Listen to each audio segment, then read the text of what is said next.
12 বছর বয়স। ও রাতে হাঁ করে ঘুমায়, ঘুমের মধ্যে নাক ডাকে এবং তার আসলে ঘুমের মধ্যে দম বন্ধ হয়ে যায়, প্রায় ঘুমের মধ্যে দম বন্ধ হয়ে যায়। বাচ্চার মা যেটা বলে সেটা হচ্ছে যে তার রাতে আসলে খুব ভয় লাগে যে বাচ্চা মারাই যাচ্ছে কিনা, এরকম একটা ভয় থাকে। একটু তার এক্স রেটা দেখাবো, তার আসলে কি প্রবলেমটা আমরা। তার এক্স রেতে দেখা যাচ্ছে এটা হচ্ছে ওর নাক, এটা মুখ। সাধারণত আমরা নাক দিয়ে যখন শ্বাস নেই, শ্বাসটা এই রাস্তা দিয়ে এসে এই রাস্তা হয়ে তারপর আমাদের শ্বাসনালীতে ঢুকে যায়। ওর তালুর পিছনে এই বিশাল বড় একটা টনসিল, এটাকে অ্যাডিনয়েড গ্ল্যান্ড বলে।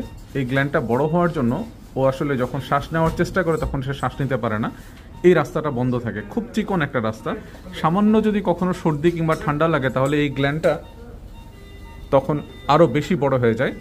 এমনিতে টোটাল জায়গাটাই অবস্ট্রাকশন হয়ে যায়, তখন শ্বাস নিতে আরও বেশি কষ্ট হয়।